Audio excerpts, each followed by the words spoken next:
That's a really cute dog. Generally, Yeah. so far today he's not been canceled, so we're just I love that. enjoying shade.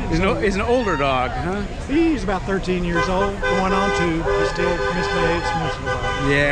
Yeah. We have one that's about that age, and she's kind of losing her vision a bit, but she's still spunky. It's pretty, well, it's we just nice. heard that the folks will be gathering out here today, and we don't have any kids in Orange County School right now. Yeah. Haven't had that for decades, but we still pay taxes. Yeah. We're still not real fond of the idea of pushing this medical stuff on kids with public funds. Not a good idea. The masks and the medical stuff, those are between a doctor and a patient.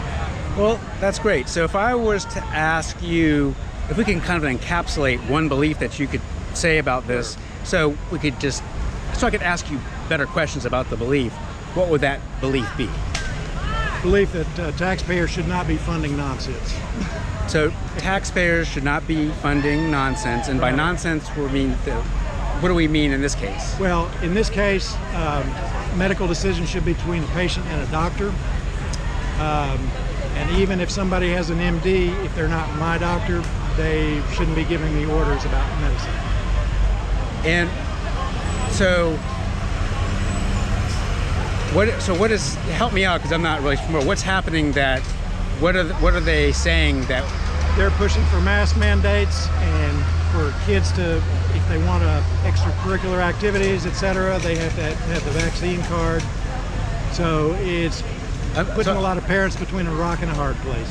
Okay, so just help me out with a belief that if a mandate should happen, it should only happen between a doctor and a patient, or there should be just no medical mandates? Well, the government doesn't have an authority to make people do something with their own bodies that they're not supposed to be doing. I see. So this is more like a rights issue, you're saying that? Exactly. Yeah, so the government shouldn't tell you to do something you don't want to do? With my body. With my body. Exactly. Right. To help me out, like if Tony is sitting next to you and Tony says, I don't know, he says we have seatbelt laws and that's the government telling me what to do with my body, what would we say to Tony about that view, that belief? Well, when you get a driver's license, you agree to the rules, like the speed limits, etc., that you are supposed to follow. Yeah. So I don't need a driver's license. So your own medical decisions. So you're agreeing to a driver's license, and when you do that, you're agreeing to the rules. Put a seatbelt. When are there a different set of rules that we are agreeing to talking today, or are there no set of rules that we are functioning under today, do you think? Set of rules. Well, yeah. We have a constitution, and unfortunately we don't seem to be following that. Okay, so you have a set of rules there, you're saying? Exactly. Yeah. A good example of that is this whole wokeism thing that they're pushing in school. Wokeism is certainly not science, and it would fit more of a religion definition. And so the government specifically is not supposed to be pushing religion, and that is part of the Constitution. Okay. I don't want to get too far from that one belief there, right? That we were talking about. Right. So, what is the government doing when it's mandating that teenagers who participate in sports, I think that's what the mandate is, take the vaccine? It's an overreach, and I would hope would be found unconstitutional. Yeah, and help me out because I can understand, like, how is it an overreach? What's happening so I can know what you're saying? Unless you're being arrested for a felony or some such, no one should lay their hands on you against your will. So you're seeing it in a situation, the way you're seeing what's happening, I think, is that people are laying hands on the teenagers. Sure. And they shouldn't have their hands laid on, you're saying? Well, they should not be forced into making a choice about medicine against their will or without consulting their parents or their physician. Yeah, I see. So let me ask you a question. Is that just about this vaccine, or is that any vaccine? It's about a bad precedent. If government allows this, it establishes a precedent, which could be grounds for overreach later on, even more overreach.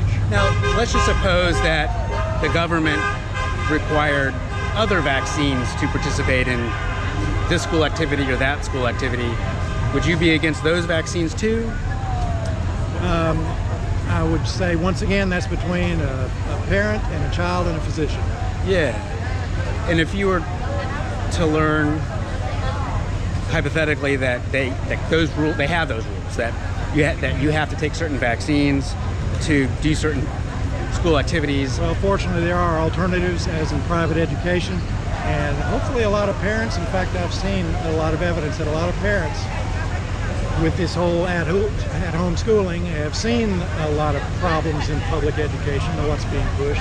Yeah. So there are alternatives, and I'm hoping those alternatives will help public education get some competition.